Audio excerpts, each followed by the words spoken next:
I'm particularly delighted, after so many years of research and writing about Heyer myself, to have seen, particularly in the last 10 years, a wonderful change in attitude.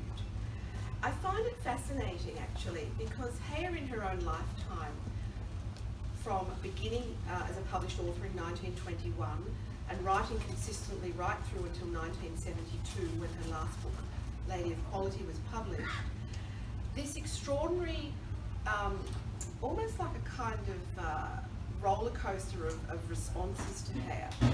So in the 1930s, for instance, Heyer was highly esteemed by her publishers.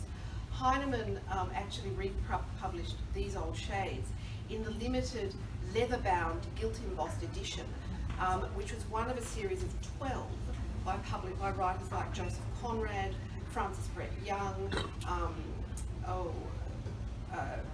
J.B. Priestley, Somerset Maugham. So she was perceived as being among a writer on of that scale, of that quality. It's only since her death, probably in the 80s and 90s, that people who've never read her, I must say, who have tended to lump her in with the likes of Barbara Cartland, for example, who actually plagiarised her, but let's not go there. And that has been a real shame. But what I've seen in the last 10 years is a remarkable shift back to the perception of Heyer, much more akin to the perception, how she was perceived in the 30s, 40s and 50s and 60s. And I think some of it's to do with the fact that she was perhaps perceived as a woman writer writing for women, and I've never understood why this in any way should engender any kind of denigration or lesser attitude to the writer.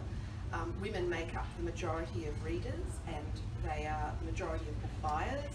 They are the majority of attendees at writers' festivals, and so I'm never quite sure why women as readers and or writers are somehow perceived as being less than male readers and writers. But anyway, it's changing, which is great.